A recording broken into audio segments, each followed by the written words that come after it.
కాస్త ఏ డైలాగ్స్ వెళ్తాయి, కాస్త బోల్డ్ కాంటెంట్ ఉంటుంది. డాల్ఫిన్ ఎంత తెలివైందో మనందరూ తెలుసు.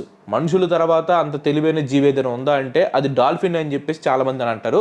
సో ఆ పేరుకి ఏ మాత్రం తక్కువ చేయకుండా డాల్ఫిన్ అలానే ప్రవర్తిస్తుంది. మేల్ డాల్ఫిన్స్ ఫిమేల్ డాల్ఫిన్స్ ని ఎంత చిత్రవద చేస్తాయి అంటే అంత చిత్రవద చేస్తాయి.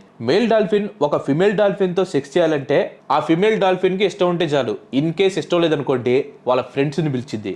వాళ్ళ గ్రూప్ మొత్తం సహాయంతో దాన్ని కిడ్నాప్ చేసేసి తీసుకుని వెళ్తారు.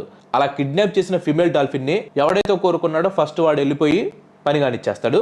ఆ తర్వాత మిగిలిన ఫ్రెండ్ డాల్ఫిన్స్ ని చూసారా, వాటన్నిటిని కూడా దాంతో కలవమని చెప్పేసి పర్మిషన్ ఇస్తాడు. ఈ ఫ్రెండ్స్ డాల్ఫిన్స్ కూడా వెళ్ళిపోయి ఆ ఫిమేల్ డాల్ఫిన్స్ తో కలుస్తాయి. సో ఈ వికృతి పనిని మన భాషలో చెప్పాలంటే గ్యాంగ్ అని చెప్పి అంటారు. ఇక్కడ డాల్ఫిన్స్ మనలాగే తెలివని అని చెప్పాను కదా. బేసిక్ గా ఏ జీవరాశులైనా సరే రిప్రొడక్షన్ కోసం మేటింగ్ అనేది చేస్తూ ఉంటాయి. కానీ డాల్ఫిన్స్ మాత్రం మనుషుల్లాగే తెలివి కలవి కదా. అందుకని మనుషుల్లాగే ఆలోచించి రిప్రొడక్షన్ కోసం కాకుండా ప్లెజర్ కోసం మేటింగ్ చేస్తూ ఉంటాయి.